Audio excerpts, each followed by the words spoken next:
This is WFO Radio. WFO, how's everybody doing out there? What's up, drag racing fans? Joe Castello back with you. The in-between, the U.S. Nationals and Maple Grove. And we're going to catch up with the voice of the NHRA, Alan Reinhart, just seconds from now. He's up there in PA already, getting ready for the Grove. But what about the Big Go? How great was that? Yesterday, in the feed, you can find it very easily. Eddie Krawick, Jackie Frick, our first U.S. Nationals winners. And how about Eddie and Jackie being available like immediately? Later on today, approximately 3 p.m. Eastern time, we're going to try to go again and connect with Tim Wilkerson, going to be on the show. But honestly, I don't think we're going to make it. We're not going to get everybody, guys. It's not going to happen. We're not going to get everybody because we've got to, pack and head on out early on tomorrow morning. So it is what it is. We're going to do our best. We will connect. Fortunately, Erica and Steve-O, they're going to win again. And we will double back on this U.S. Nationals victory. But if you're out there, you're a fan of drag racing, share the show. Be ready. We got Alan Reinhart coming up not long from now. It's going to be great. But first, I want to tell you about the people who make it possible, like Torque Calibration Services of Australia. Talking about Matt Clark down there.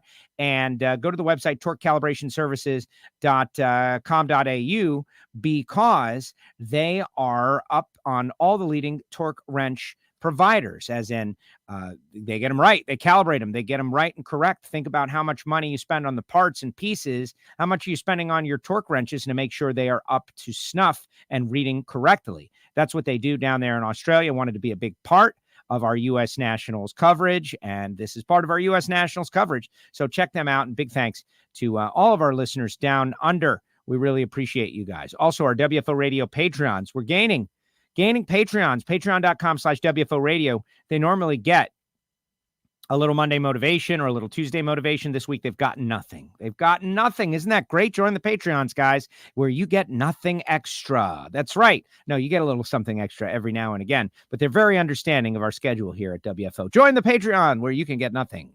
Isn't that a great pitch? Come on. It's like a counterintuitive pitch. This guy's telling us to pay, and we're going to get nothing. I think we should do it. I think you should do it as well. Rodax Coffee and Grills.com, 817-924-6821. Marvin Rodak, coffee, hot sauce, spice rub, grills, tools, recipes, tips, information. Give him a call. He's down there in Fort Worth, Texas, and he is a super diehard drag racing fan. Turns wrenches, works on cars, does it all. But the coffee is the best thing he's got going on today. Woo! And you should check it out. Give him a call Marvin, and tell him you heard about it on WFO Radio. Plus, our great friends at samtech.edu, the School of Automotive Machinists and Technology. We always say start your education at full speed. This is one of my favorite sponsors because I like to think that some of our audience members will go through the school at Samtech and then become part of this sport that we all love and help continue it on for generations to come. Doesn't that sound great? Plus, make themselves happy with a job that they love. Samtech.edu. They're approved to train veterans under the GI Bill, by the way, so check them out, samtech.edu.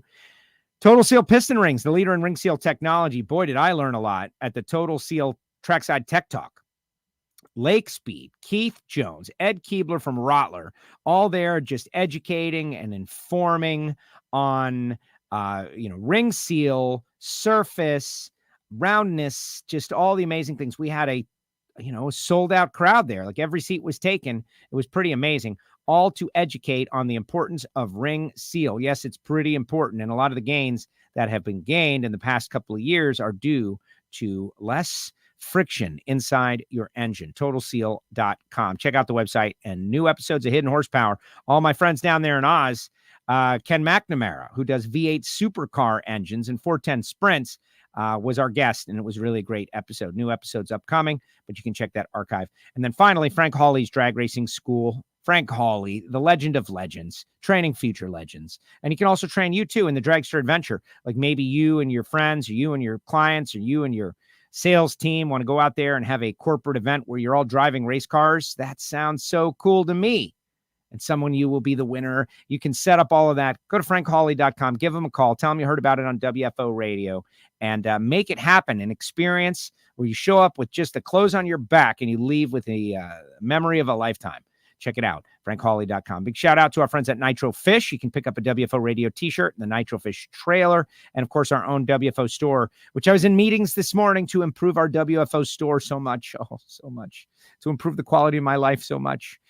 Check it out. You can get masks and everything else you need in the WFO store, including an air fryer like Stubo, who is now part of the Breville Air Fryer Mafia, which we will talk about on the Ignition Show. WFO stickers. People are mailing in for WFO stickers. I went and picked up some mail today. People are still sending in self-addressed stamped envelopes. It is great. But now I'm a little nervous about this because, the net. The voice of the NHRA. We got to talk about the big go, baby. Alan Reinhardt's already ready for the next race. What's up, Alan? I am ready. I am actually in Pennsylvania and just came directly here. I had some studio stuff I had to do in Indy on Tuesday, so I just hung out for the extra day there and then came over here. But I'm ready. It's like 75 degrees here today. I don't know what the density altitude is, but it sure feels fast. I am reluctant to discuss any weather relating to Maple Grove because it's looking too good. Right? This is Maple Grove we're going to. It's supposed to be rainy. We're supposed to have problems. It's supposed to be like that way. And my primitive brain is going to hold on to that previous experience until I'm shocked out of it by reality. Well, rumor has it there's supposed to be a little something coming through this evening. So we're supposed to get some rain this evening and maybe overnight. But it's supposed to be, everything I've seen says it's supposed to be okay the rest of the weekend. And you know me, as a general rule, I don't worry about stuff I can't fix. And so I'm going to show up at the races and whatever happens, happens. Kind of like what we did last week. Show up at the races and just see what happens. Right, exactly. And it was going great. And then Saturday happened and we got rained out and we lost a session. We lost 2 sessions. We only had 1 session to get qualified. That was stressful and troubling and nerve wracking, which we saw a lot of, red lights on Sunday morning. But yet and still, I felt like the big go was awesome, Alan. Like I had a great time. Everybody I talked to, in spite of the rain on Saturday, had an epic event. The results were great. And another one in the books. Indy was Indy. And boy, what a crowd on Sunday. Yeah, the place felt pretty full all weekend when we were racing, obviously. Friday, it seemed like we had a pretty good crowd out there. The All-Stars and then the one qualifying session that was there that night. But, it really felt a little bit more like the old Indy. Still miss some of this stuff. Indy's always like, it's this much stuff and we have these meetings and it's like, okay, wait, are we actually going to have time to race cars? By the time we get all this done, will there be time to have a race? And it was not quite back to full normal, but, it was great to have fans out there. It was great to have, all the activity on the racetrack. I hate that it ended up so late. We ended up running sportsman cars again much later than we ran the pros. And, the rain just gave us some issues on Sunday that really kind of put a different dynamic onto the race. So it wasn't the 2 cars down the track, zoom, zoom, zoom performance fest that we had up in Minnesota a couple of weeks before, but it was pretty dramatic racing, not only for the win, but a number of teams were racing, specifically for lane choice because they really felt like we have to have lane choice if we're going to go on and win this race. And that just added a different dimension to it. So, different races have different things that you remember about them, different things that stand out. And say this one wasn't, it certainly wasn't the clone of what we saw up in Minnesota, but that didn't make it a bad event. By the end of the day, that had plenty of drama and plenty of excitement and a couple of surprise winners, no doubt about that. Yes. And so we've got a lot to unpack. We're going to unpack it with Alan, and it's going to be great. But you mentioned Indy like the way we used to remember it, and I think we did a lot to announce for the fans, and the fans, right? Like we have expectations and all, but the reality of certain circumstance out there in the world is what it is. And so this year we were racing on Sunday, but next year we're scheduled to race on Monday. And this year, we didn't have any bonus races. Next year, the National Hot Rod Association announced 2 bonus races, an all-star shootout with the call-outs that everybody has been clamoring for, right? So, like, maybe when you come up with an idea and talk about an idea and present an idea, it's not going to be adopted instantly, like the next day. Hey, Twitter, yeah, it's a great idea. We're going to do it somewhere. But it obviously, the whole call out, exhibition race, specialty bonus race, one in Gainesville, one at Indy, it was on the radar the whole time. And everybody that thought, well, NHRA is never going to do anything new or different and fresh or exciting, they were a little wrong. And here it is. It's a reality now. That's kind of cool. To me, that was one of the highlights of the weekend. Yeah, I think it was as well. And, it's interesting because the call out format has been floated before about, hey, what if we did this? What if we did that? What if we, and it is really, there's been a lot of pushback from the racers themselves that didn't think it was a good idea. When we did the blind draw thing on the Pro Stock motorcycle shootout that we had a couple of years ago out in Sonoma. Remember when we just everybody okay, number 4, you're going to race him. That was at one point when it's what if we did call outs? And the riders didn't want to do that. They were okay with the blind draw. They didn't want to do call outs. And I think some of the fear is, there's teammates involved, right? So you're never going to call out your teammate. And some of the fear is, well, gee, I don't want to come off as a bad guy calling out some. But it really should be part of sport. It should be part of the rivalry. And I think it's good that, the drivers have embraced this concept and they're on board with it, and that NHRA is going to run with it. I'm really looking forward to seeing how it plays out the first time, because, the first time is always when everybody's kind of feeling their way and not sure about it. But I'm really looking forward to how it's going to play out the first time. I think it's going to be fun. Yes, well, exactly. And it's just we're adding back to what people remembered. And the idea that we're going to have a specialty race in Gainesville is of particular excitement to me. Also, it wasn't just an Indy thing. We're going to kind of spread it around, one in Gainesville, one in Indy. And that's just another reason to go to Gainesville, go to Indy, and watch these extra bonus format races. Yeah, and there's not enough reason to go to Gainesville and Indy anyway, but it's the typical added value for the fans, and that's something that NHRA has always looked at. The reason Bill Bader does fireworks, it's because it's added value for the fans. It's something the fans remember. It's something that maybe will sell a few tickets, but certainly will make fans want to come back. There are a lot of different racetracks that do a lot of different things, and that's what the bonus races have always been about. And the thing is, I don't know how many people realize this, but when we made the announcement of the NHRA All-Star Challenge, these are not sponsored events. NHRA put up the money to do this because the fans wanted it, because they felt that they needed to come back. Now, is the hope that somebody will come on board and, sponsor the events and increase? Absolutely it is. But the reality is NHRA went out and spent this money, put up this money because they want to bring this back, because the fans want to see this come back. And so they're, basically they're putting their money up and doing what the fans ask them to do. And what was the, since we're talking a little inside baseball on that, which I think is important because, we spend some time pushing back on just false reports. There's a lot of false reports out there all the time, right? That NHRA doesn't want Cobra Jet Mustangs and Constant Aviation Factory Stock Showdown, right? So they're actively trying to get rid of Fords. That's just crazy talk. But there's enough crazy people to talk crazy stuff out there. So you got to push back. I think that this is a big storyline that NHRA these races are happening whether they get sponsored or not, but maybe they'll get sponsored. And from what I understand, if that happens, they'll become bigger. Well, of course they will. If you go into something with the expectation of, and it doesn't matter what the number is, right? We're going to go in, okay, we're going to spend $10 on this. If a sponsor comes in and says, hey, I want to spend $15, now we got $25 to spend on it. And it keeps growing and growing. And for the record, before somebody asks, the total purse between the two races is over $250,000. Okay, so NHRA is not going into this thing going, okay, $5,000 to win. Everybody come out and let's race for. NHRA put up some serious money to make this happen. And if sponsors want to get involved, if somebody corporate goes, you know what, I want it to be the WFO shootout for funny cars, right? Then it can certainly increase. So that's what we're looking forward to. But having the property out there, I think is good for NHRA. I think it's good for the racers. I think it's good for the fans. I don't see a downside at all. And I also like one of the things that I don't want to say I didn't like it because, anytime fan involvement, but when they were taken in the Traxxas days, when they were taking the top 7 and then letting the fans vote in the 8th one. Yes.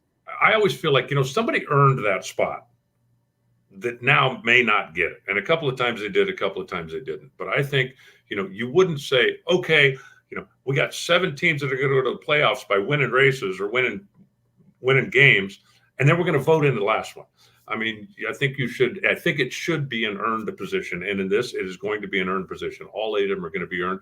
And that'll give us just one more thing to talk about as we're coming down to Gainesville or next year in Indy is, where are they in qualifying? Where are they? Who can make up ground? Who cannot make up ground? Somebody goes out there and has an iffy qualifying deal. Or maybe we have a situation like we had last weekend, right? Where we only have one qualifying session and all of a sudden one of the guys that's, sitting 7 or 8 qualifies 15th, doesn't get a whole lot of points. And maybe that's going to play into the drama of who's going to race and who's not. So I'm all for it. But I really like the fact that you earn the position, and that's the way you're going to have to get in. I agree. I made the bed, by the way. I'm pretty proud of myself for that. Every time you do the wide shot. Can I see that? Let's see that. Oh, there he is. Yeah, good job, Alan. Good job. Morgantown, PA, man. The best of the best. Bright lights, big city. City of lights, city of magic.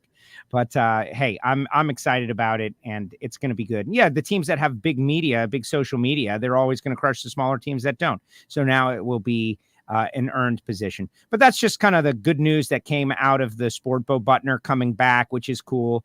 It was a good news event, but then it was some bad news too. And we'll get into the results, of course, but the Matt Hagan can't race COVID protocol storyline, very now with sports, because it's happening to teams all throughout sports.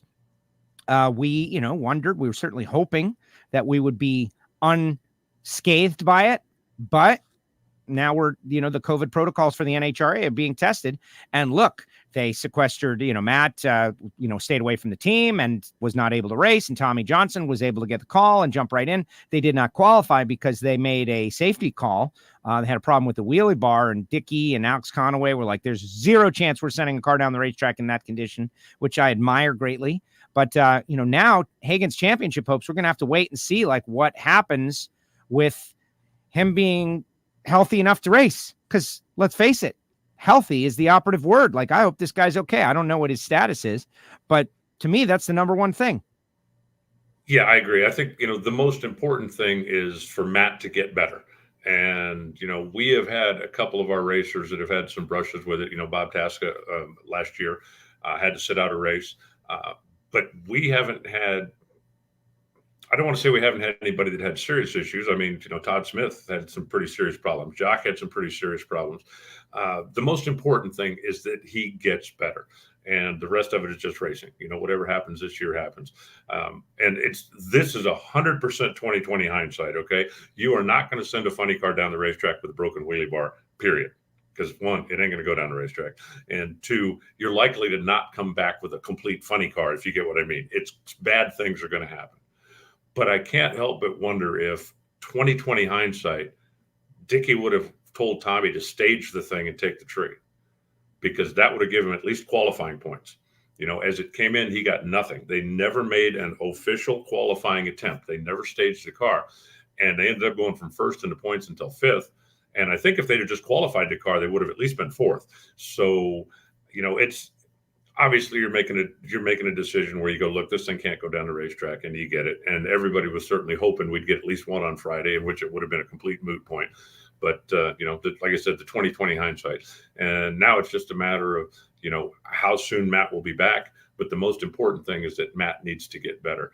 And, on another, not nearly the big headline, but the Stevenson family was not there. Lisa and Nicole and the entire Stevenson, the family had a bout with COVID, and a couple pretty serious. And so, it certainly has affected NHRA on all levels. Obviously the pros get the headlines, but there have been a lot of racers. How many times have we gone to a race and gone, shouldn't so-and-so be here in Super Gas? Yes. And they're not. And that's because, a lot of people have had to deal with it, even though there haven't been a lot of necessarily the headline makers that have had to deal with it. And nobody likes to talk about it, even us. We beat it into the ground the first, couple months of it. And then it's just generally, a negative feeling talking about it, and a bit of a oh man, people are taking it onto themselves to do whatever they think is right for themselves. But what's interesting is when whatever the person, does or decides, you can still get COVID if you're vaccinated. You're just not going to end up in the hospital. The odds are changed dramatically, but your team, the sport, all of this is very interesting. So I'm wondering, with Tommy Johnson, right? The rule is, and what a great rule, to discourage lying about having COVID. Let's face it, right? Sure. Replacement driver can get points on your behalf. The reason that was done is because it disincentivizes someone keeping it to themselves and going out there and racing with COVID and trying to do like that. You have to do that, right? But how many races is that good for in a countdown where Matt Hagan is a championship? One race? Is it good for 2 races? Like, that's something that I wonder if we're going to be testing here in the next few weeks. It would seem so, depending on how long it takes before Matt comes back. I got a number of questions about that in my announcer email. I got, some social media hits and stuff about, and the answer is, I don't know. I spoke to a couple of the guys who do make the rules, and they have said it's a fluid situation. When we said we will allow a fill-in driver if necessary, we never sat down and said 1 race, 2 race, 3 race. And, it's part of the thing that makes it a difficult situation is our schedule right now.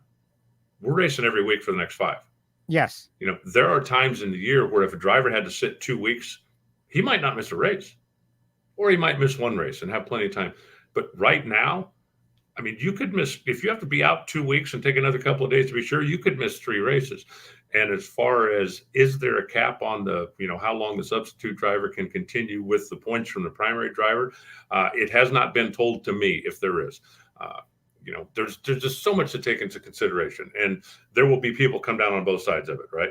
It will be the old, hey, the quarterback for the Philadelphia Eagles went down. They put Nick Foles in, and they still won the Super Bowl because the whole team, they had a backup quarterback. So why you wouldn't take a whole team and throw the Super Bowl away? We have a backup driver. Why would you penalize the whole team? There will also be the contingent that says the points go with the driver. The points have always gone with the driver. It's always been the rule that the driver has the points. So what are you going to do now?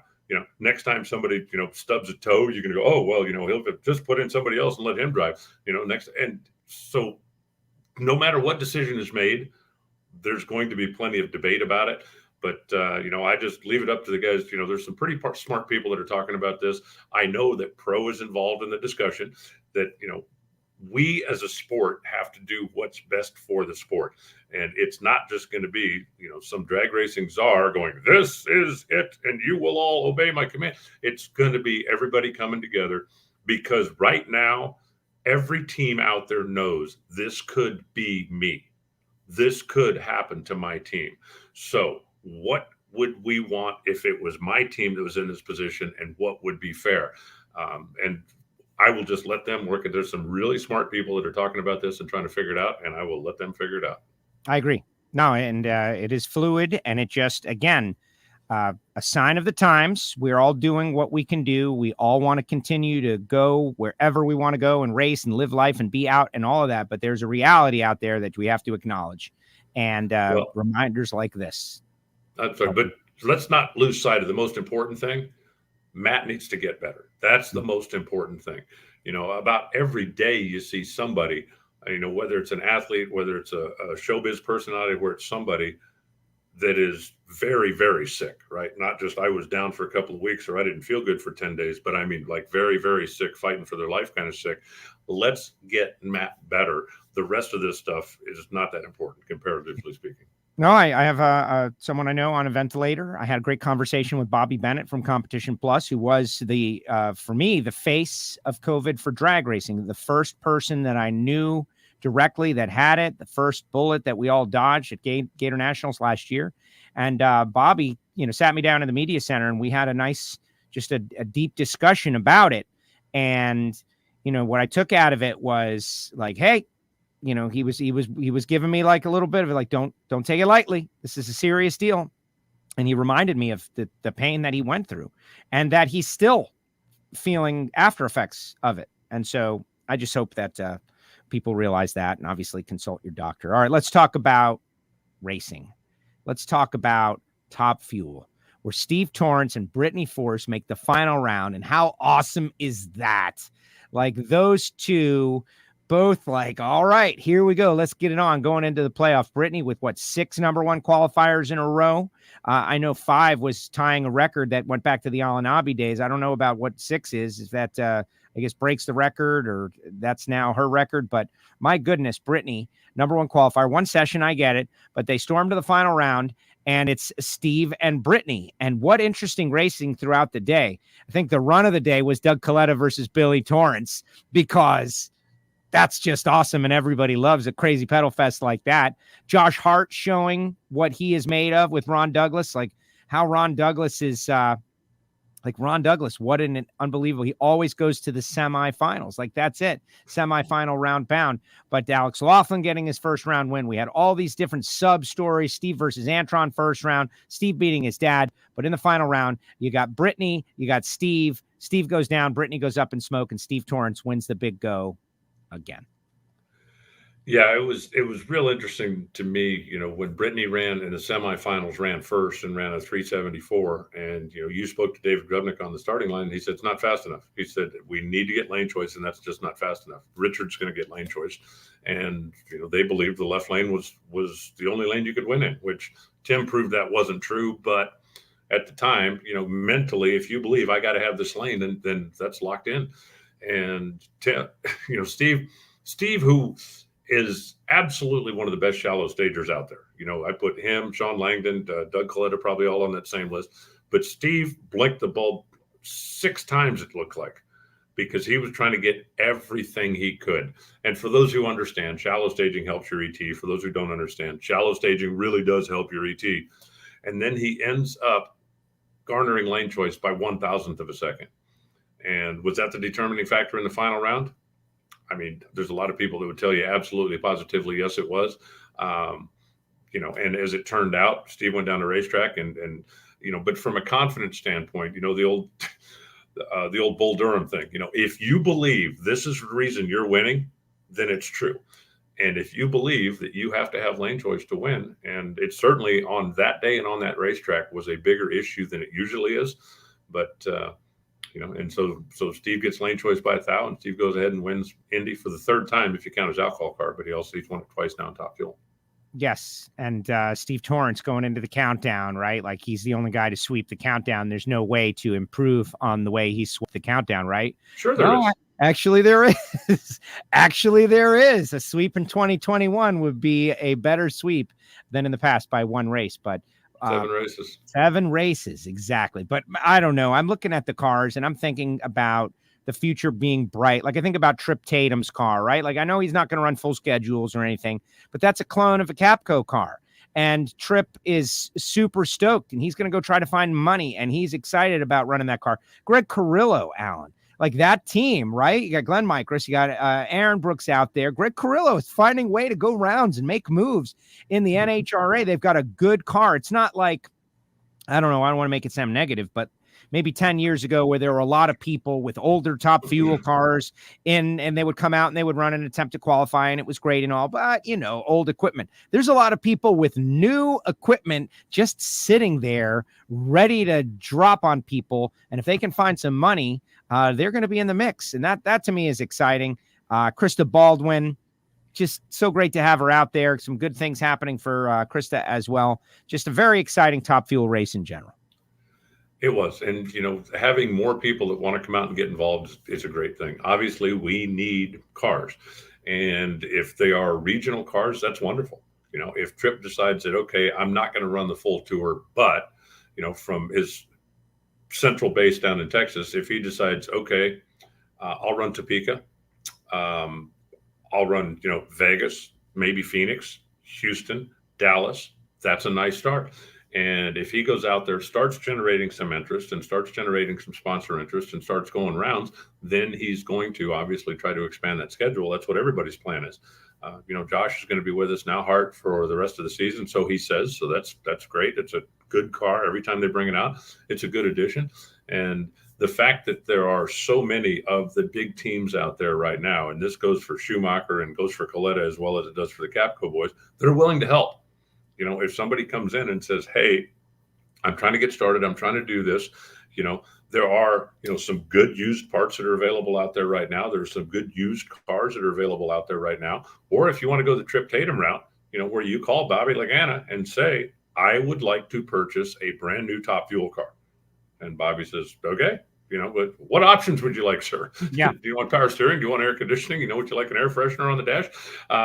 But they can put that together.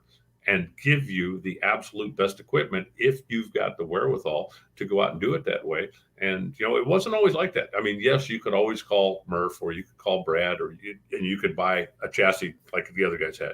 You could call AJ, or you could call Brad, and you could get the engine components you needed. But there really wasn't a place that you could go, I want a brand new state-of-the-art car to be built and have it done. And I mean, literally just go pick it up. So, that now can be done. If you call DSR and say, I am interested in racing Top Fuel, I would like a complete operation. Yeah. They can put one together for you, and all you got to do is show up and drive the truck out of the shop if that's what you want to do.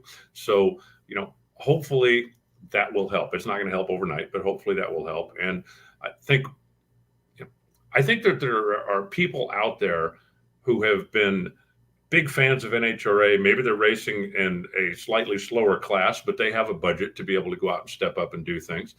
And if you look and go, you know what, I got to go spend a lot of money to do this, and all I'm going to do is get mowed down by the big cars. Yeah, you know what, I'd rather do what I'm doing now, right? Have a chance to win, go out, go some rounds, have a good time. But when they see the Josh Harts and the Greg Carrillos that can go out there and win a round or two and be competitive. No, none of those guys yet have, running for the championship. Josh won his first race. We all remember that. But I think it's more of an incentive to get involved if you know that you can get involved and at least be competitive right off the bat. Yep. And so, we'll just have to wait and see. But, there's plenty of smart people out there that are willing to help. There are plenty of tuners out there that if you're looking to do 4 or 5 races a year, but you want to have somebody to come in and oversee your operation, whether it's a Stewie, whether it's an Aaron Brooks, but you can find those guys out there that will come in, make sure that you leave with a car, as opposed to, we came in and we blew up 6 motors and, only made 3 runs down the racetrack. People will help you. And there's a lot of that out there. There's not a nitro racer in the pits that walk up to Coletta's door and say, hey, I need some help, and be turned away, or any of the other big teams out there. So it's a good time right now for people that want to get involved, I think. Modern day Logie brothers, right? You just call, you get on the thing, you order your car, you go out, you go race. And I think about guys like Scott Graham with Brandon Welch. There's a lot of talent, a lot of youth, a lot of new equipment. It's out there. It's available. We just need everybody to start showing up at once. Hey, before we move on from Top Fuel, I want to talk about something that was kind of a negative story, but I don't really think so, which was people were upset about what was happening with the right lane. And yeah, I get it. It was not optimal, but I got to say, I look at it in a totally different way, that NHRA recognized the situation, put a halt on stuff, went out there and scraped the track and got it back right. So whereas later on in the day, when it was extremely critical, the track came around, so much so that Wilkerson was able to run a 91 and shock caps out of that lane. Like, it rained so much. People don't really understand. From what I understand, there were some repairs to that side of the track, etc. The water getting under the rubber, causing problems. The Safari, we were running early Sunday morning. It was definitely not an optimal situation, but that's kind of part of drag racing. Every once in a while, you're going to run into that. Well, I mean, it is a part of drag racing. Every once in a while, you're going to run it. It's a part of any kind of racing or any kind of sport. There are going to be days when you don't get optimal to deal with. What I think a lot of people don't understand, and I got a number of emails about this as well, and I answered every one of them. The Safety Safari spends 3 days preparing a racetrack. They come in on Monday or Tuesday the week before, and in this particular case, because they tested in Brainerd, they came down, they had the extra week, but they come in at least 3 days early to prepare the racetrack, and that is scraped down to the concrete, and that is completely re-prep, build the base. It's almost like putting together a cake. You've got to go down to the concrete, and then you start working it together. And then during the course of the weekend, normally there are 100 nitro runs down the racetrack, and we've got the tire draggers and the other stuff that we use, which simulates, but there is nothing to prepare a racetrack like a nitro car making runs down the racetrack. There just isn't.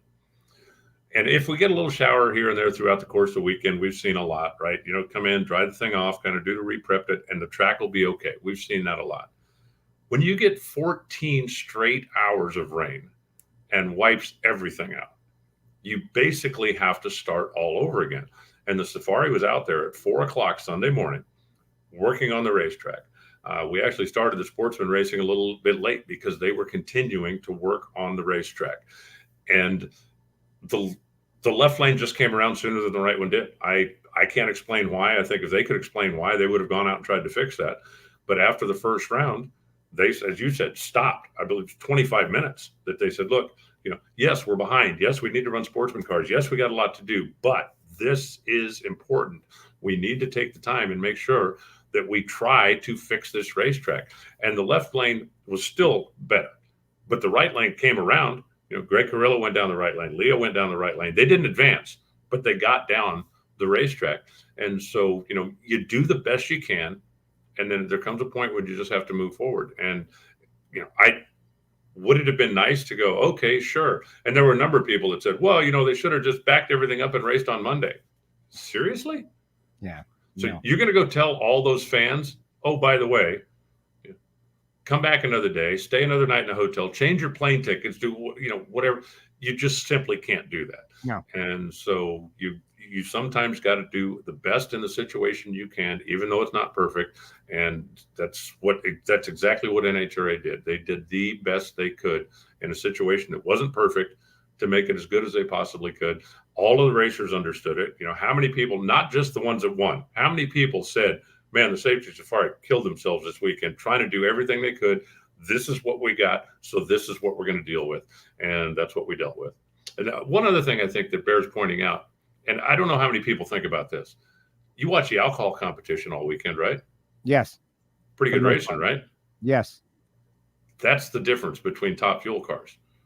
When you've got 5,000 or 6,000 more horsepower, that makes that much difference. All that work they did on the racetrack, the alcohol cars were fine. The sportsman cars were fine. Top dragster and top sportsman that are, the high mile an hour, big, they went down the racetrack.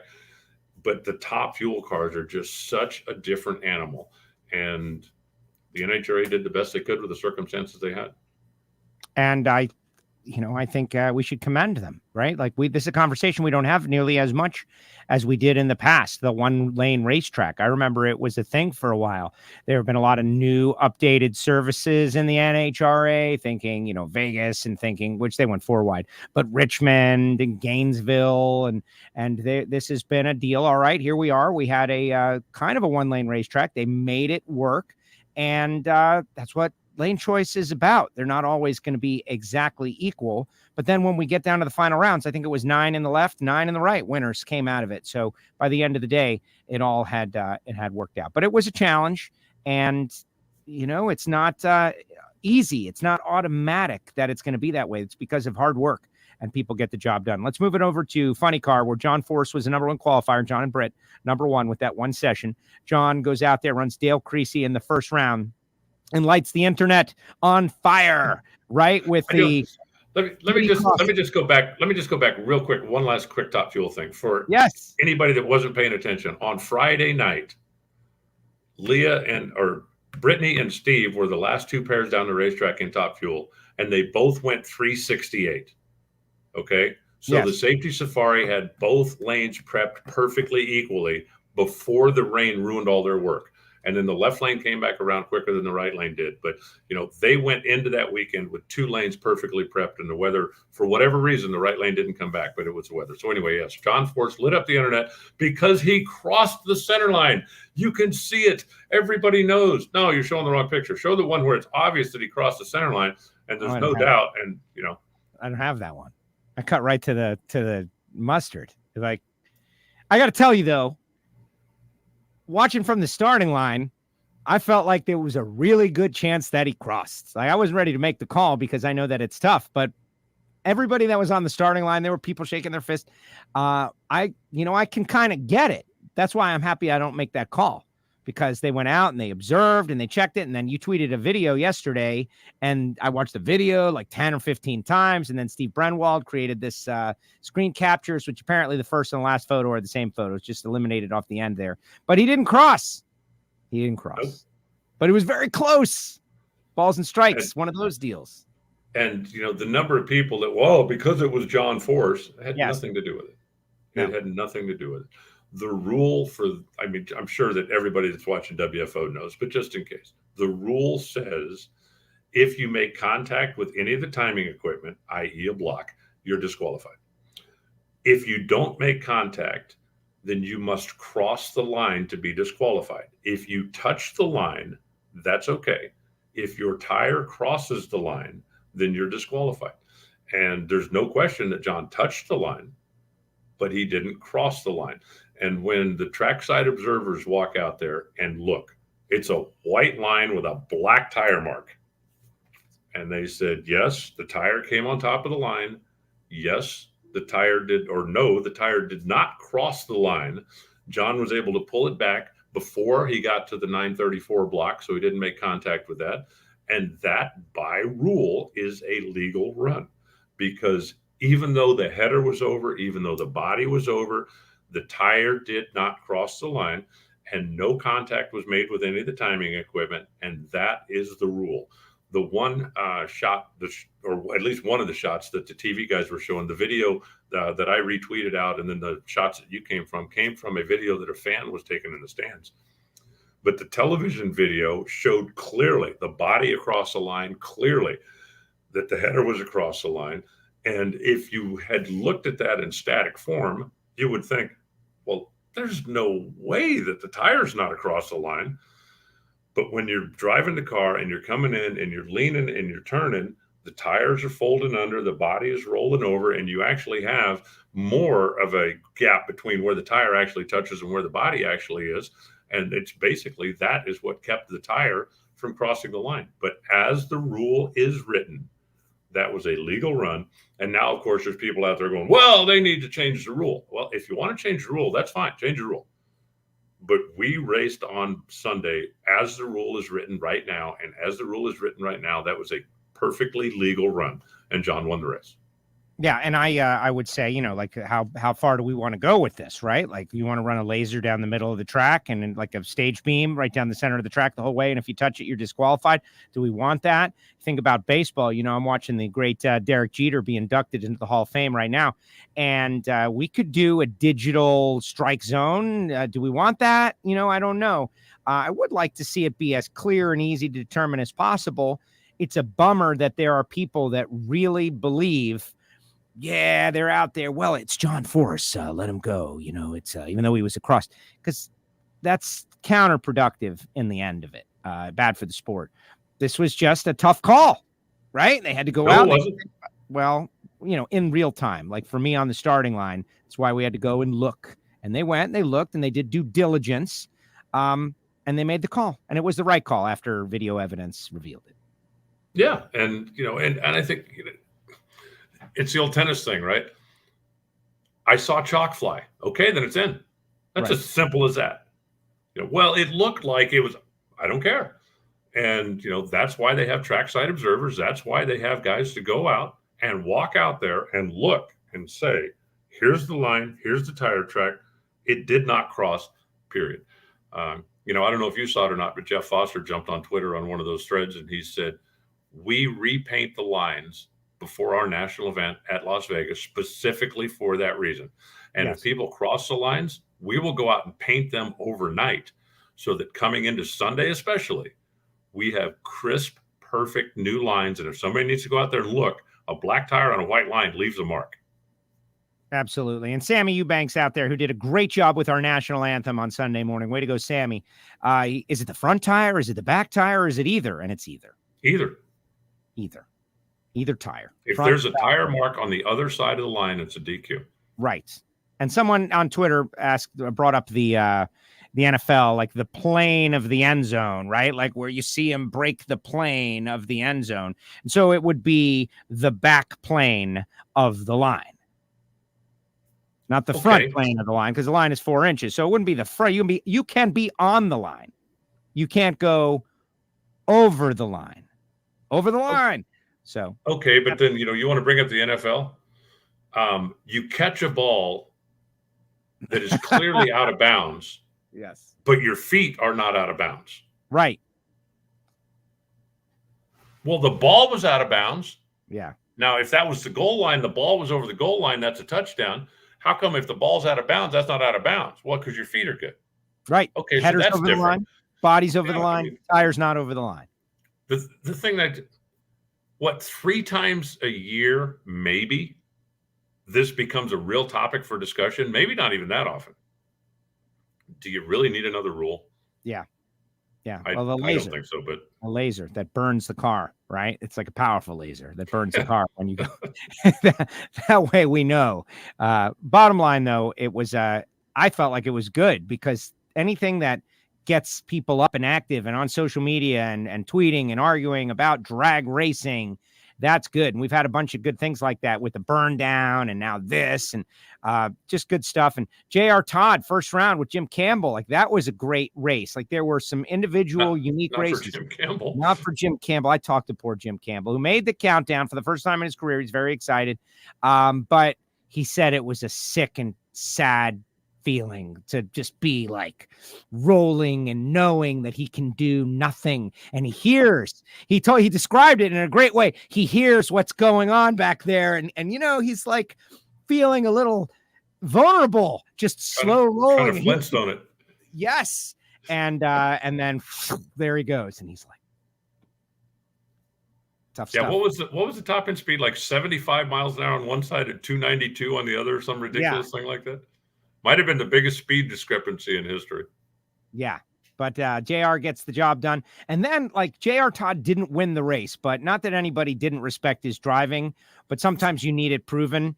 And what he did first round with that, and then just staging the car in the second round with the clutch, it's not working, just getting it in the beams in a critical moment. JR did some like really impressive stuff to not jump over the line, to get it into the beams when the clutch was malfunctioning. Yeah, just, blip the throttle on an 11,000 horsepower Hemi to try to make it move 5 inches and not 10. Right. Go for that. Let me know how it works out for you. What? It wouldn't surprise me when he got back if Jono had yelled at him for staging too deep. It's like, dude, you took 300s from me. What the heck? We need a lane choice. And when the car goes up in smoke. He did what he did with that thing was absolutely amazing. When it wouldn't back up from the burnout, I thought, okay, he's got a problem, right? And then when it wouldn't go forward, it's like, okay, he's got a real problem. Because if it won't go in reverse, it won't go in reverse. And when he blipped the throttle, I'm thinking, you're kidding, right? And then when he blipped it the second time, because he did actually courtesy stage. He blipped it in pre-stage and then blipped it again. And I'm thinking, there ain't no way. And then when he hit the gas and the car left the starting line, I was really in shock. I didn't think it'd go 2 feet. And, he ended up not winning the race. But, if there's anybody who wants to know, can J.R. Todd think quickly? Can J.R. Todd make a plan work that nobody's ever tried before? Very impressive performance. Yes. Very impressive. Yes, very impressive. And, he got it in there. He didn't win the round, but, JR doesn't need additional respect. I think he is widely respected by everyone. But you want to see some pro-level stuff happen in real time? He did it and got it done. But, Cruz wins the round. Cruz goes on to the semis. Wilkerson takes down John Force, gets around Bobby Bodie, gets around John Force, setting up Wilk versus Cruz. And Wilk is in the right lane, but, that's where, was it a given that Cruz was going to win? Not necessarily. Cruz goes up in smoke. Wilk gets down the racetrack. On the other side of the ladder, it's Alexis and Caps. And how about that final four? You got Wilk, you got Cruz, you got Alexis, you got Caps. At the U.S. Nationals, all great storylines, setting up the Caps Wilk final round. Caps has got lane choice, and I gotta tell you, the craziest thing about that final four, Ron Capps the only one hadn't won Indy. Yeah, that is crazy. Alexis has won Indy, Cruz has won Indy, and Tim had won Indy. If you said, okay, here's your four, pick the one driver that's never won the U.S. Nationals, nobody would have picked Capps. Yeah, except Caps he's got that storyline hanging over his head like an albatross. We didn't even mention it all weekend long. Didn't even talk about it. Here, Caps is in the final round. This is it. He's got lane choice. Is this going to be the year? And it wasn't the year, but only because Tim Wilkerson and Richard Hartman went back there and said, and ran a Caps word, astonishing 391. And for those that didn't see it, Caps, what a great post. Classy post. Maybe I'll read it later on when Wilkerson's on. But the guy just the disappointment of not winning Indy, but was very happy for his friend Wilk and flat out admitted like they just got outran. Simple as that. Yeah. Outran. Well, Wilk hadn't won a race in 5 years, which is stunning. He'd been to 9 final rounds since the last time he'd won without winning one, which is also stunning. And he learned enough from being in that right lane that they went up there with a game plan. And I can't help but wonder, if David Grubnick had a test run in the right lane before he went up to run Steve, if he would have made a better run than he did. But Tim felt like he was comfortable. And he actually said after it was over with, he said, I'm thinking to myself, I wonder if they can run 90 flat again, because they're going to have to do that to beat me. He really felt like he could go down that lane. And, he wasn't going to run an 88 or an 89, but he really felt like he could go down that lane. And all he needed, just give me a chance. And it was a good side-by-side race. It ended up going Tim's way. And, other than maybe Shelley Capps, I don't think too many people were really disappointed that Ron didn't win it, because for Tim, been so long and he's been struggling so much, and he is so well liked and respected. It's not, nobody ever says, oh, darn, I'm really mad that Tim won a race. So, right. It's one of those deals. It was going to be a good story no matter which light came on, and it turns out that the one on Tim's side came on. And it was Shelley's birthday anyway, so I know. She had a good weekend. But at the same time, like, and that's the thing about drag racing. It's like, is this going to be Cap's year? Well, if it's not, it's going to be Wilk's year, and everybody loves Wilk. And the sport is so much better when Cruz Pedregon is winning and Wilkerson's winning, and if Alexis can get in there, and here we are in the playoffs, and Caps is the points leader going in. So everything happens for a reason. You can't be that upset, even as a Caps fan. And I suggest everybody go to the WFO Radio Facebook page, which I've shared Caps. You can go to Caps social media too, but it's a long post. Like, he really puts his feelings out there, and, super classy the way he just like they got, and Richard Hartman commenting on it. It's like a very insider kind of post. You'll all learn a lot from checking it out. But Richard Hartman basically saying, Caps, the only reason we did that is because we respect you guys so much. We knew that a high 90 was not going to win it. So it was like superhero or up in smoke. That's it. They basically rolled the dice, and it stuck, and they won. And they've only got one body, and they are running around the Midwest right now. And we're going to try to connect with Wilkerson at 3:00-ish approximately. And this is an up to the second programming update, everybody. We have added someone that you've heard of named Erica Enders to that show. So be here live. Erica going to be on the show. And I guess that's the perfect segue. Yeah, exactly. Someone. What does she do again? She is a movie. Courtney's sister. Okay, I'm sorry. Courtney's sister. Yeah, if you'd have just said Courtney's sister. The gal is just unbelievable good. And she just won Indy back-to-back, her third overall, Erica Enders. Amazing. She and Kid Chaos in the final round, and not an easy go of it. Erica runs Bruno in the first round. Bruno's 001, but got out of control. Runs Hartford in the second round. Hartford goes red. What about the red lights, Alan? What do you think? Pro Stock and Pro Stock Motorcycle. A lot of red lights. Red lights are like infectious. They are viral. Like, if somebody has one, all of a sudden, maybe there's 2, now there's 5. What was up with the red lights? Was it just Indy nerves in your opinion? I think so. I honestly do. I think there's and again, one qualifying session, right? Nobody feels real comfortable. And I think a lot of racers went up there with the mentality of, I better get a head start here, because nobody knew what was going to happen. Are you going to shake? Are you going to spin? Are you going to have, and so let's make sure we at least leave first. And it's also Indy. So, I think that explains, I really think that's self-explanatory. The fact that, it's Indy and everybody just had one hit at the tree. I think if we have full qualifying, everybody feels a whole lot more comfortable. And, that's just the way it went. It's just the way it went. But in the end, it's, Erica goes through Greg again. Greg is 009 this time, but didn't get down the racetrack. So Greg found a different way to not get the win there. And I'm just like thinking about that storyline. This is either going to make him mad or who knows. But Greg 009 against Erica, got up on the wheel, but the car got a little out of control and he had to lift. Erica goes on to win, sets up against Kid Chaos, and then takes him out.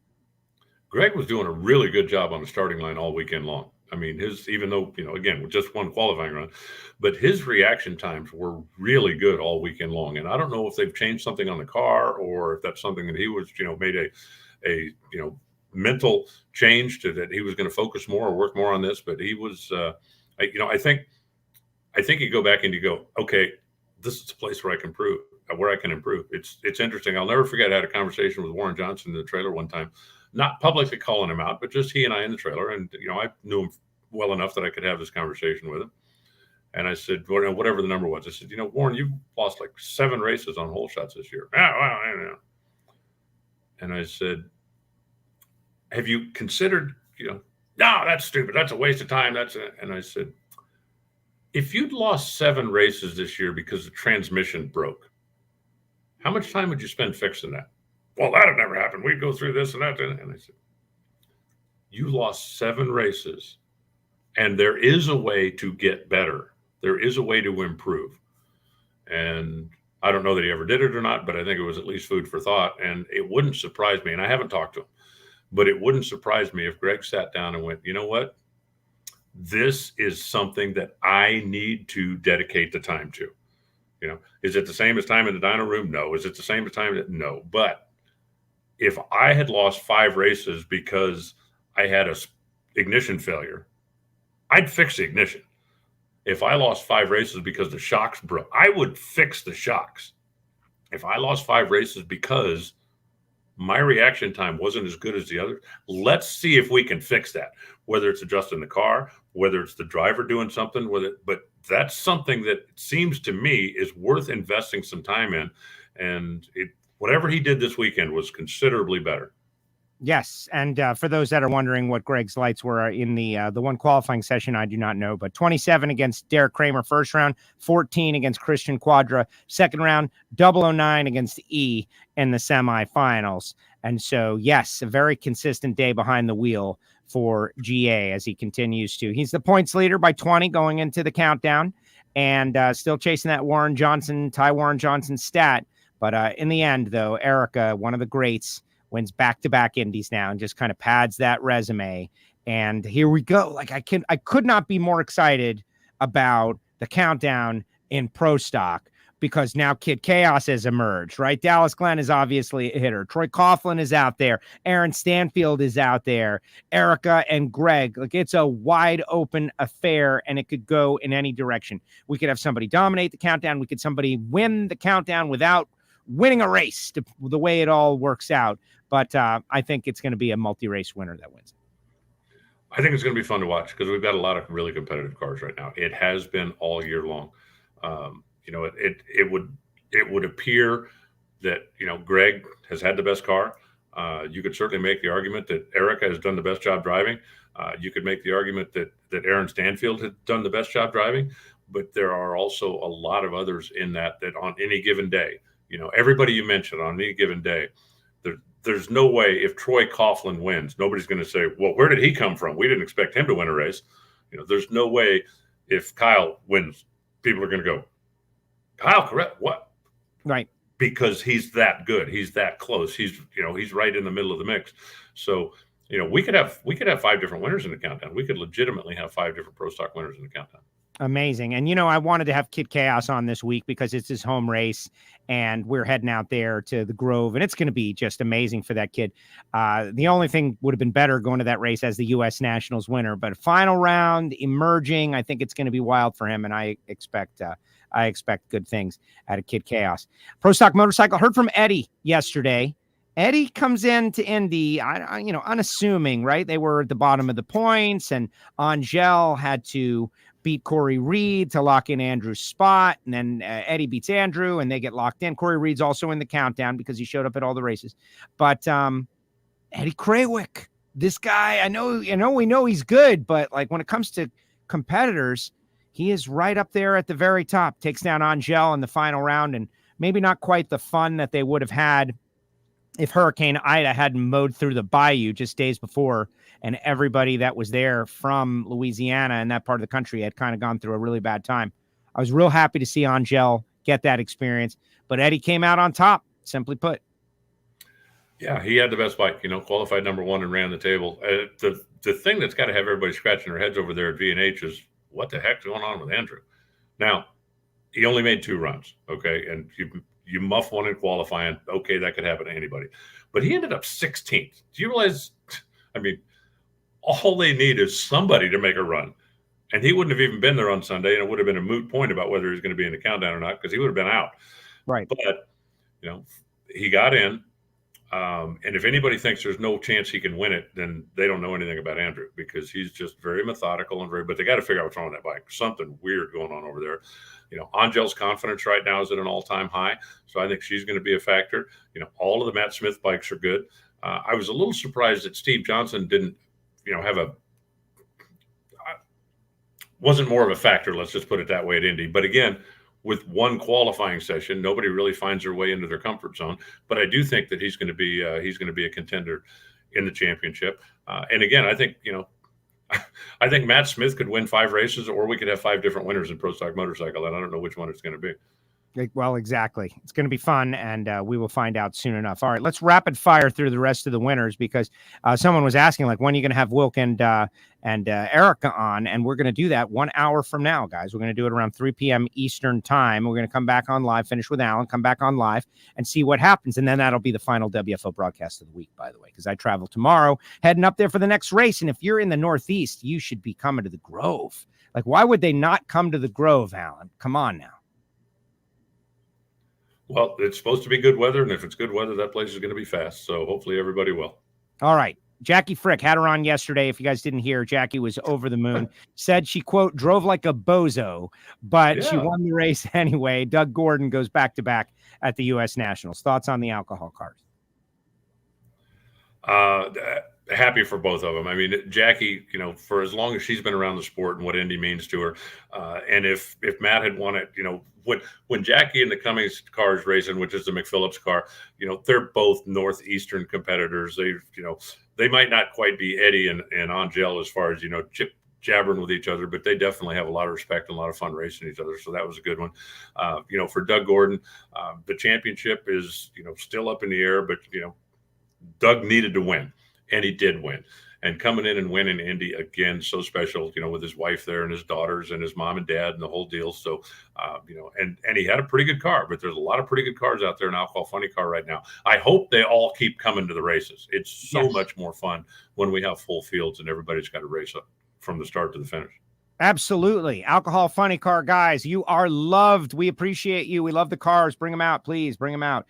Jim Greenhack in Comp Eliminator. That's a popular win. He does a lot of good things behind the scenes in the sport. And now he's got the big go. Yeah, and that was just a matter of who could hold on to their index. When we got into about the third round or so, everybody was just bashing index here and there, and you just needed to try to hold on for enough for the final. So it's kind of like the Wilkerson win. I don't think there were a whole lot of people who are disappointed to see Jim Greenheck win Indy because he's so well liked and respected. Well, exactly. And a lot of first-time winners. The only real downside, I really love doing the Parade of Champions and speaking with the winners after the win. That happened all after the Camping World Series was long gone and done and the crowd had left. But, Matt Morris, Matt Lisa, Nick Eisenhower, Edmund Richardson, the King, Lawrence Payton in Super Street, a first-time winner. Lawrence revealing, that he was racing for his son out there. He lost a couple of years ago in 2014, gets the job done. Edmund Richardson made me feel old. I looked at Edmund and I was like, wow. And he talked about how he, this is the second most valuable win of his career because he's gotten older and you don't know when they're going to come as they come. And then, Nick Eisenhower, Matt Lisa, Matt Morris all getting wins. Just great day of racing.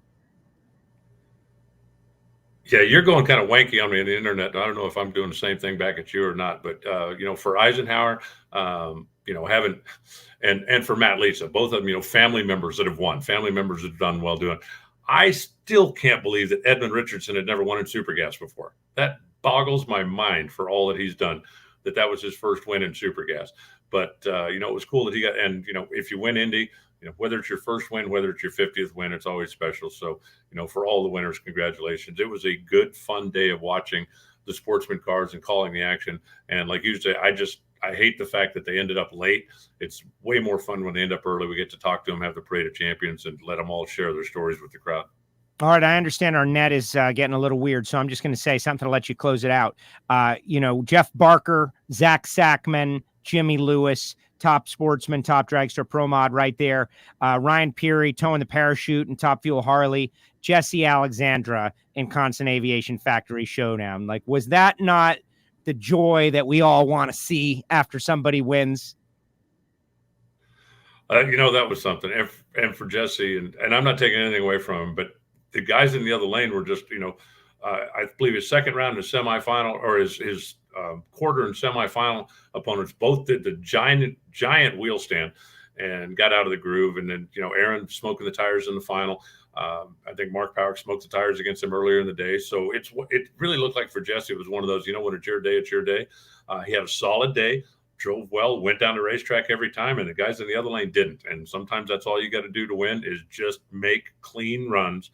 And that's exactly what he did. So, yeah, Batman wins Indy. That was kind of cool. Yes, just amazing stuff. And Jegs All-Stars, D2, baby, Southeastern Division. Woo! Yeah. It was everything about that Friday was good. We got started off in the morning good with the sportsman runs, some eliminations. Then about noon, the All-Stars take over, and they have the spotlight for the whole day. All the way down to the Hemi Challenge. Steve Camella, I think, put a little surprise on everybody in the final out there when he won that. But it was just a really fun day of racing. Anytime the All-Stars get together, you're going to have great action on the track. And Jegs make it special every year. Woody just keeps coming up with new ways and new things and new stuff they can do. I think Sarah Walker deserves a little shout out too. She's the person on the NHRA side of the fence that, makes things happen and does all of the logistical stuff and all of the stuff that nobody ever sees. But the event wouldn't be nearly as good without all of her efforts. Well, absolutely. Getting the full rosters of the teams prior to the event. And when Jerry Emmons is replacing David Latino, getting all those updates, that was really, really great. And congratulations to all the Jegs All-Stars winners. Just amazing stuff. Hey, here's Tater Troyer talking about I did a huge wheelie, but couldn't be happier to lose to Jesse. Well, exactly. Anthony Troyer, who is one of those Barton teammates. And a lot of big wheel stands. Good to see that the giant wheel stand is not gone from Factory Showdown. It's still a thing. I just hated to see John Sorbonne end up having to crack the wall with his car. It wasn't a big hit by any means, but man, those cars are so cool. And I hate to see anybody tear one up. So it didn't look too bad from where I was sitting. Hopefully it's not too bad. Because he's got himself a good fast hot rod, and I hate the fact that Skillman was the only Ford that was there. There was some controversy over the superchargers. I don't know what it was. I don't want to dive into it, but I just hate the fact that the Fords weren't there. I thought we were going to see a few of them at least. I got a note on it. I went down and talked to Bill. They had the wrong superchargers on the cars. The not approved by NHRA superchargers. NHRA informed them of that. Bill Skillman had one flown in, put it on the car, and Chuck Watson elected to not switch the supercharger, and they left. That's the story that I have. So what are you going to do? I got about every third word of that. So it was the best too. I'll tell you in Maple Grove. Alan, final thought. There he is. He's gone. See? Final thought. We just lost Alan. And there he goes. The voice of the NHRA, Alan Reinhardt, joins us right here on WFO Radio. Here, I'll text him. That was great, Alan. We are good. Right? Yeah, that was good. That was good. Stand by, everybody. Thanks. Yeah, no, I went down and talked to Bill Skillman because I saw the prairie fire set on Facebook and all the Factory Showdown message boards. And when we did Factory Stock Podcast, and I plan on bringing that podcast back at some point, I love that category. I want to be close to that category. I want to know what's going on. And there's just, we know that misinformation and disinformation is something in our lives, especially on social media. What I saw about NHRA kicked the Fords out because they don't want Fords running at the U.S. Nationals. Just it's a shock to me at the type of stuff that people will put out there. And so I took it upon myself to kind of get to the bottom of what was going on. Was that true? Maybe it is. Maybe it was true, the stuff that I was seeing in the Factory Showdown pages. So, who I trust is I trust Bill Skillman. Like Drew and Bill have been really straight when they're angry or not agreeing or when they agree. And I went down to Bill and he's like, no, man, we had the wrong supercharger. It was not the approved supercharger. It was a different supercharger, that there had been some modifications made and the modifications hadn't gone through the approval process. And so we had a supercharger flown in and that's on the car. And that's why we're here and we're still running. And there you go. So like to every one of those people that went on the net and put out a whole like emotional, angry, misinformation diatribe, like what about those people? Like what do we do about those people? Like think of how many people they turned off to the category. Ford fans that now believe that NHRA has got some sort of bizarre axe to grind, instead of all of us wanting them to be there and appreciating them being there and appreciating their investment and wanting to see them race. All of us, like those of us, and there's a lot of us, we don't matter to those people. Instead, they would rather circle the wagons and be victims. Like, what is that? Why are you doing that? Why are you doing that? It's not good. It's not healthy. But by the way, when Jesse Alexander won the race, man, that was a million miles away from my mind. I was just super happy for Jesse. Man of mystery. Let's see. It was unfortunate. Too bad we couldn't get more Fords into the race. Well, I hear that next year is going to be a thing.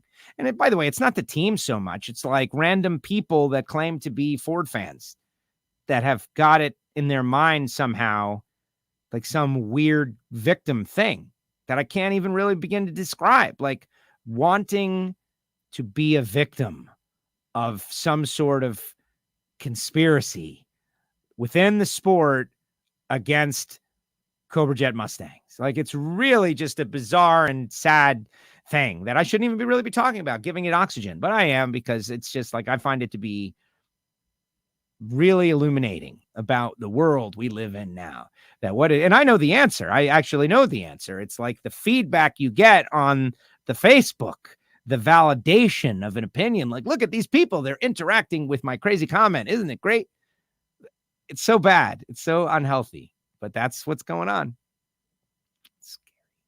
Okay. Division high and mighty rules. Congratulations, Division 2. Yes, exactly. Send your congratulations to the Southeastern Division, please.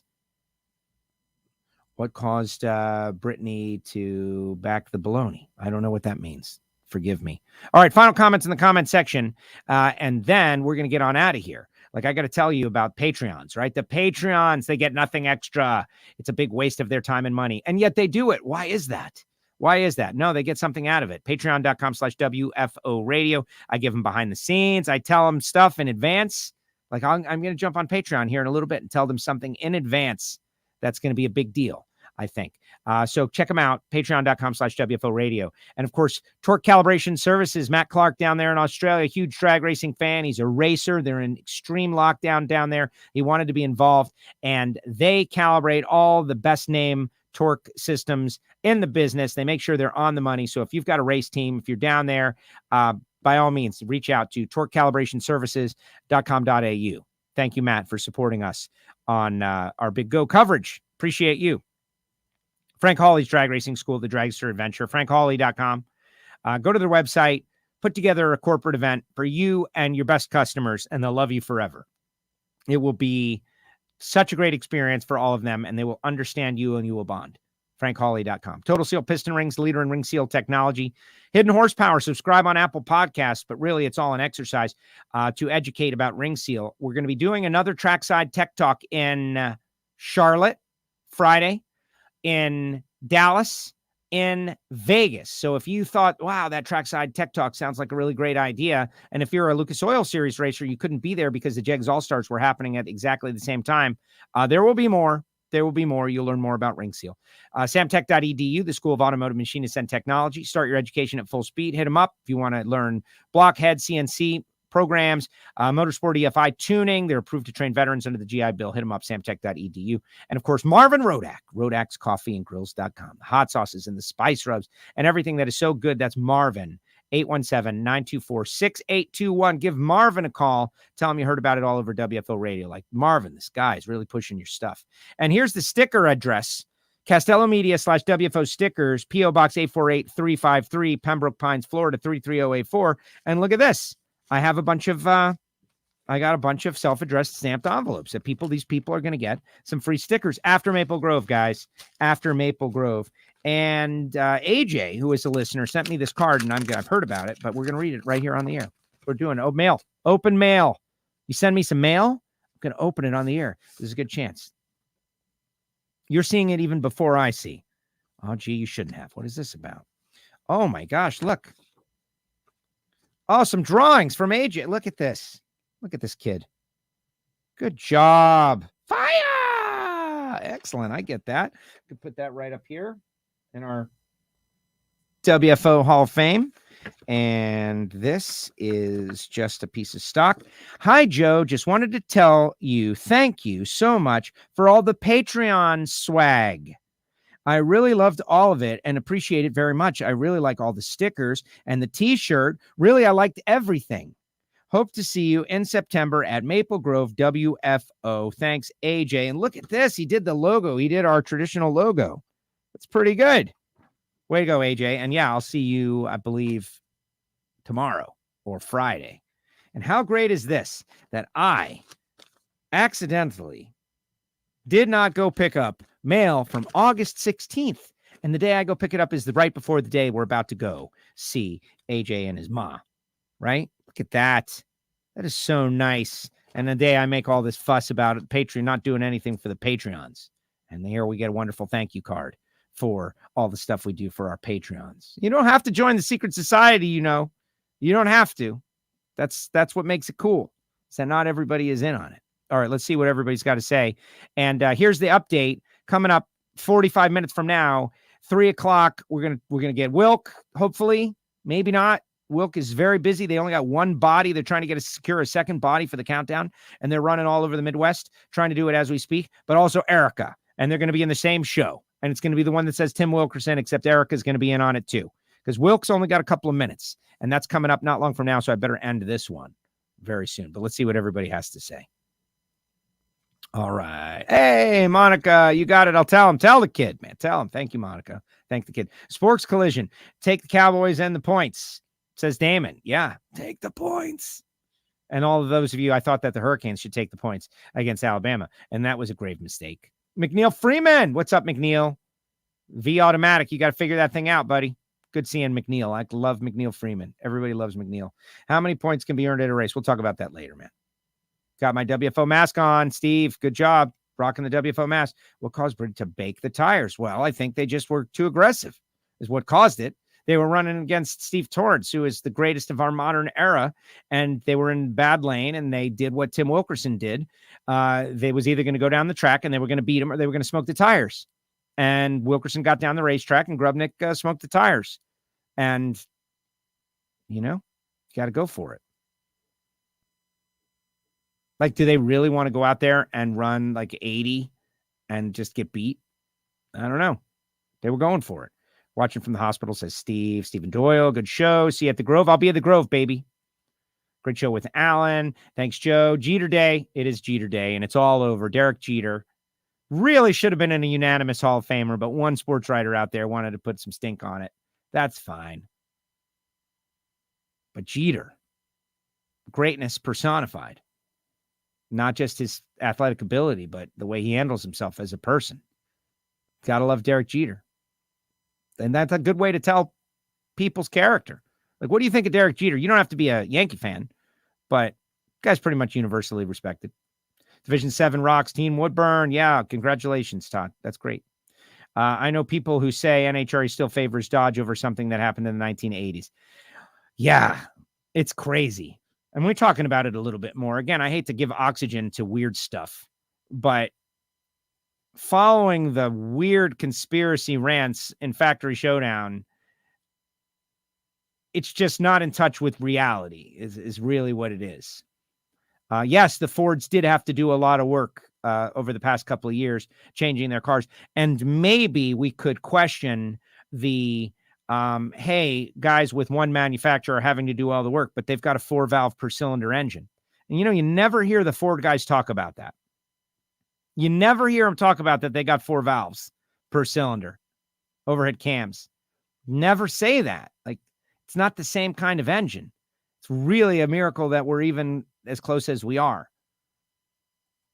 Thanks for the show. Maybe AR got a phone call. Oh, I don't want to put that on him again.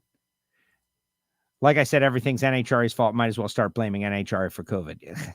Yeah. No, they do. Well, anybody who has responsibility, it's not just NHRA. And this is where I will end. Any person or people in any organization that has responsibility, right? They take a beating from people without responsibility. It's so easy. Like, oh, if I was in charge, I would be doing everything perfect and everything would be great. And it's easy to say that when you're not in charge. The Sunday morning qualifying session concept, right? Like, believe me, it was discussed. It's like, no, we can't do it for all of these reasons, right? What are we going to do that? And that's going to be the new policy. We just pull a qualifying session out of our hat because we need it when someone's, what about Hagan being out? Listen, now you know. How about this? Now you know that NHRA is not going to do some stuff. Just the Mopar car is not in the Mopar race. What did NHRA do? They let it be. I think that's earned credibility right there. But it doesn't matter. Earned credibility doesn't matter because the people that we're talking about don't care about facts or truth. They just want a response. That's what you have to learn about social media. A large portion of the people that are on there don't care about the truth, don't care about the subject, don't care about anything. They just want a response. Maybe for fun and entertainment, maybe to whip some people into a frenzy, maybe to see what kind of reaction they get, maybe to gain some followers. Like, they just want a response. Maybe because they're bored, maybe because they're lonely. Maybe, we just don't know. But people will go onto the social media and raise the subject and be totally wrong. That's not what they're trying to do. They're not trying to be right. There's an ulterior motive. And that's why, I've switched most of my social media to, podcasts, right? Listen to a podcast. Find a good podcast like WFO Radio. Like, how about last night I was on American Hot Rod Entertainment with Darren Williams and Jerron Settles, and we watched every Sportsman final round and broke them down. And that's out there on YouTube. Thank you, Darren, for inviting me on your show. That was great. I had a lot of fun. When are you starting the pit tours again? Unknown. And honestly, I think that, not speaking for NHRA, just speaking as a citizen of the world, I think that I'm going to be being very cautious in my interactions after, what's going on. Matt Hagan, others in the world, various sports. We're in a new flare up right now. So maybe 2022 is the best answer. Maybe Gio can make an emergency appearance at the end of the next show. Maybe. I don't get it. All right, everybody. Erica Wilkerson coming up around 3 o'clock, or maybe they won't. It'll just be us talking again. That's very possible too. Stick with us, WFO Radio, and share this one, by the way. Get it out there. Reinhardt and Indy Winners, WFO.